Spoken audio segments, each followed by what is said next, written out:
Friends, வீட்டில் எல்லாருக்கும் சளி பிடிச்சிருந்துச்சுன்னா இந்த மருந்தை மறக்காமல் ட்ரை பண்ணி பாருங்கள். இதுக்கு நான் வெத்தலையும் தூதுவளையும் எடுத்துருக்கிறேன். வெத்தலை ஒரு 6 வெத்தலை எடுத்துருக்கிறேன். அது போக தூதுவளையும் ஒரு 6 தூதுவளை நான் எடுத்துருக்கிறேன். இதை எல்லாமே நல்லா வாஷ் பண்ணி எடுத்துக்கோங்க. கண்டிப்பாக வாஷ் பண்ணாமல் யூஸ் பண்ணாதீங்க. நல்லா வாஷ் பண்ணிவிட்டு எடுத்து வச்சுக்கோங்க. இப்போ நான் 2 பேருக்கு அளவு தான் எடுத்துருக்கிறேன். ஒருத்தருக்கு, ஒரு பெரியவங்களுக்கு 3 வெத்தலையும் 3 தூதுவளையும், இதுதான் கணக்கு.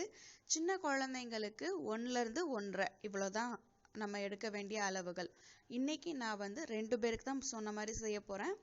இதை எல்லாமே நல்லா வாஷ் பண்ணிவிட்டு குட்டியாக கட் பண்ணி வச்சுக்கோங்க. இந்த பாருங்கள், வெத்தலையை மட்டும் இப்படி நம்ம ஓரங்கள்லையும் அப்புறம் இந்த காம்பையும் கட் பண்ணிடணும். எப்போ யூஸ் பண்ணாலும் இதை மறக்காதீங்க. அதையும் கட் பண்ணி நம்ம போட்டுட்டு அரைக்க போகிறோம். இது கூட ஒரே ஒரு இலை இல்லைன்னா 2 இலை மட்டும் புதினா நம்ம சேர்த்துக்கலாம். கொஞ்சம் வாசமாக இருக்கும் அதனால்.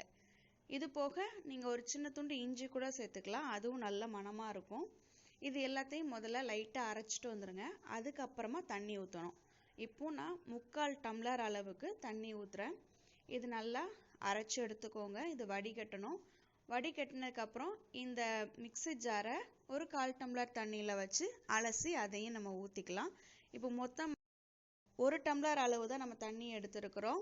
2 பேருக்கு அளவு 6 வெத்தலை 6 தூதுவளை இலை. ஓகேங்களா? இதை நம்ம கொதிக்க வைக்க போகிறோம். இதை நம்ம 4 மாத குழந்தைக்கே கொடுக்கலாம். 4 மாத குழந்தைக்கு ஒரு சங்கு அளவு 3 வேளையும் கொடுக்கலாம். அதுக்கு மேலே நம்ம குழந்தைங்களோட வளர்ச்சியை பொறுத்து நம்ம அடிக்கடி கூட கொடுத்துக்கலாம். ஒரு சங்கு அளவை 2 சங்கா கூட நம்ம மாற்றிக்கலாம். இது ஒன்றுமே செய்யாது. மோஷனில் எல்லா சளியுமே போயிடும்.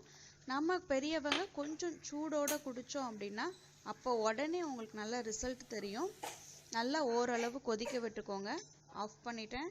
நல்லா கொதிச்சதுக்கப்புறமா இதுக்கு ஈக்குவல் அமௌண்ட் தேன் நான் சேர்க்கணும். ஓகேங்களா? நீங்களும் மற்ற ஏதாவது கருப்பட்டி, வெல்லம், பனங்கற்கண்டு அந்த மாதிரி எதுனாலும் சேர்த்துக்கலாம். ஆனால் தேன் சேர்த்திங்கன்னா ரொம்ப டேஸ்டியாக இருக்கும். அந்த மற்றது சேர்க்குறப்போ டேஸ்ட் கொஞ்சம் டிஃப்ரெண்ட் ஆகும். இப்போது இது நல்லா ஆறணும். ரொம்ப சூடோடு நீங்கள் தேன் சேர்த்துடக்கூடாது.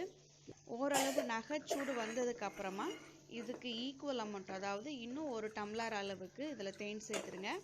பாருங்கள், தேன் சேர்த்துட்டேன். இப்போ நல்லா கலக்கி விடுங்க. அடியில் இருக்கும். நல்லா கலந்து விட்டுட்டு நம்மளும் இது காலையிலையும் குடிக்கலாம், மதியமும் குடிக்கலாம், நைட்டும் குடிக்கலாம். ரொம்பவே டேஸ்ட்டாக இருக்கும். குழந்தைங்களும் நல்லாவே விரும்பி சாப்பிடுவாங்க. பெரியவங்க எந்த நேரம் குடித்தாலும் கண்டிப்பாக 1 டம்ளர் அளவுக்கு குடிக்கணும். சின்ன குழந்தைங்களுக்கு 1 சங்கு அளவு 4 மாதத்துக்கு, 1 இயர் அபோவ் நீங்கள் 1/4 டம்ளர் அளவுக்கு நீங்கள் கொடுக்கலாம். ஃப்ரெண்ட்ஸ், இந்த வீடியோ பிடிச்சிருந்துச்சுன்னா லைக் பண்ணி ஷேர் பண்ணுங்கள். நம்ம சைல்டு கேர் சேனலை சப்ஸ்கிரைப் பண்ணி இருக்கிற பெல் ஐக்கானை கிளிக் பண்ண மறந்துடாதீங்க. தேங்க்ஸ் ஃபார் வாட்சிங்.